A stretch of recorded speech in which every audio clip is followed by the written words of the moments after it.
Hey there, superstar. Michelle Villalobos, and I'm sitting here with Katie Gutierrez, who you may already know from some of my stories and my videos. Katie is my friend, and she is my client, as well as a badass businesswoman. And that is why I invited her here today to talk about how she built up her multi-million-dollar interior design business, Errez Design, and also coaching and mentoring, which she's recently started doing in the last couple of years. So we're going to talk about how she built up her business, and we're going to talk about how she's building her coaching and mentoring business. And then we're going to talk a little bit about the journey that she and I have been on together as I've been mentoring her.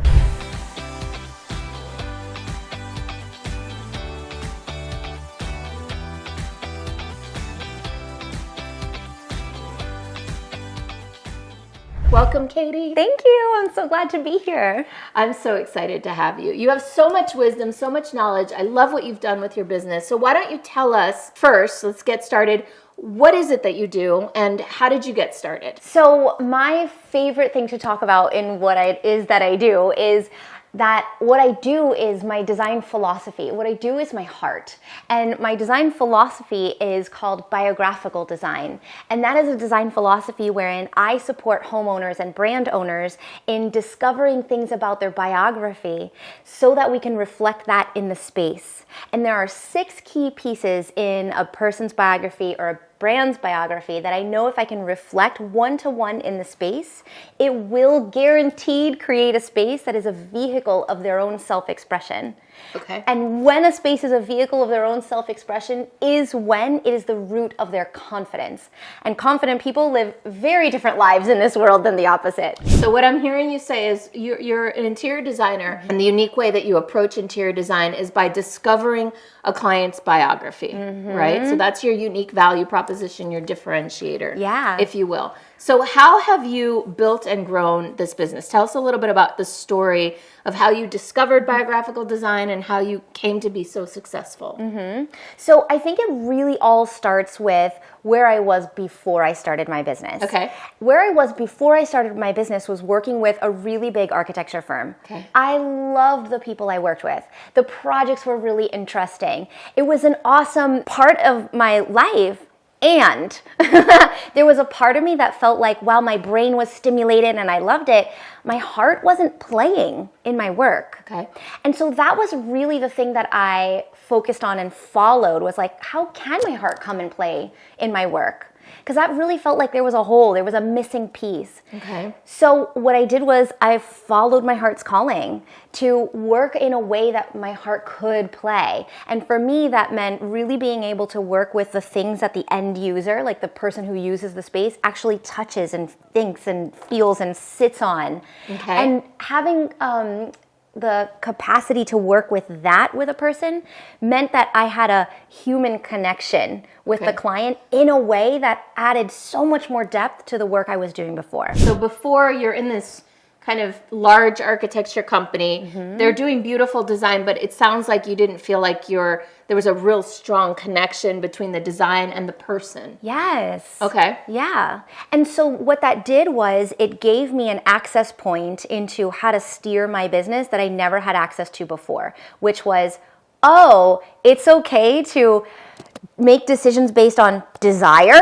Okay. Like it's okay to make decisions based on what I want and how I want to play and how I want to serve. Like those kinds of emotional things are an okay way to steer my business. I didn't realize that before. And that's how I feel is, or what I feel is the biggest way that I've navigated my business that has created the most success. To recap, that you're leading your business based on what you really desire, what you really want. And it sounds like based on what the client really desires and really wants, not from their necessarily a visual only perspective, but also how they're going to live in the house, how they're going to feel in it to support their confidence, their own evolution. Yes, and that intimacy that I get to have with somebody in order to understand that about a person is what I thrive on. Okay. And what I know to be absolutely 100% true is anybody is going to deliver more excellence to somebody when they feel like they're coming with their full self. Right. If they feel like they're coming with just their mind, they're going to miss the mark on excellence in a way that I won't. Okay, so this is what sets you apart from other design agencies. What else? You have this 3-part thing that you talk about when you're on stage. So you're a speaker as well. and you speak to audiences of interior designers. What is it? What is this 3-part kind of model that you use to talk about how to build and grow an interior design business? Yeah, I think that a lot of times designers get lost in the overwhelm of so much to do. I don't know where to even start, and I have to do it all at the same time, and it has to be done by Friday. Right. So what I've done is I simplified the business to-dos in this what I call business model. And it has 3 parts. First one that interior designers get to think about is, how do you get projects in? Simple as that. How do I get projects into my office? Okay. The second part of the business model is, how do I get projects out? Got it. Mm-hmm. And that has to do with speed, accuracy, delivering excellence. So projects in, projects out. Projects in is what? Sales and marketing, referrals, things like that? Okay. Right. So projects in, projects out, and then operations. Okay. So that has everything to do with money, team, and mission. Okay. And if we can think about anything that we feel we need to do, where does it fit in one of those 3 categories? And then which only one of those 3 categories do you want to focus on right now? Okay. Is your big need for projects to come into your office? Then hold off on speed of getting projects out. Okay. And issues related to that. Like, really focus on one of the 3 areas and only one of the 3 areas, and that'll give you the most massive growth. Well, how do you do that though? If you've got to get projects in, but you've got projects there needing to get executed. How do you handle that? The best you can. Okay.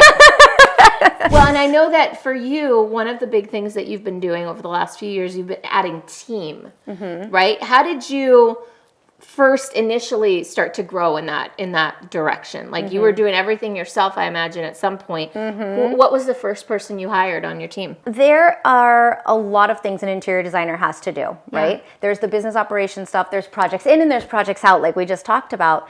And what I have found is that sometimes designers struggle with, like, what comes first, the chicken or the egg, right? The cart or the horse? No, the horse always comes first, right? I don't know, but my dad used to say, don't mind the mule, just load the wagon. Ooh, so that's a good one, right? Like, there's many ways to think about this. What I'm hearing is, when you say focus on one thing at a time, how does a one woman or one person operation do that if they've got to get clients in and they've also got clients that are needing, execution? Yeah, and that's a huge issue. And it's something that is really, really important to be able to conquer, to be able to grow and scale. So the first part of that is that, see, designers all the time say, I don't have time for business development because I'm in the work. Right. And what I am like, I want to shout it from the top of a mountain, like, you have to be dedicated to the business development so that when that project is over, you have another one coming in. There is no way to grow if you finish a project and then go look for another one, because that time is a lag. And that time is a lack of profit, and we would never want to be in an area where we have lack of profit. So it's important to be focused on business development stuff meanwhile you're working on projects. So that's the key. It's not necessarily only to focus on one at a time, but to focus on the thing that needs the most love in that moment while you have a business development plan operating all the time. Yes. And maybe even having execution happening all the time without you. Exactly. Well said. So the way that I love to, like, wrap my brain around how to do that is by time blocking. And I know that this is something that you love too. Yes.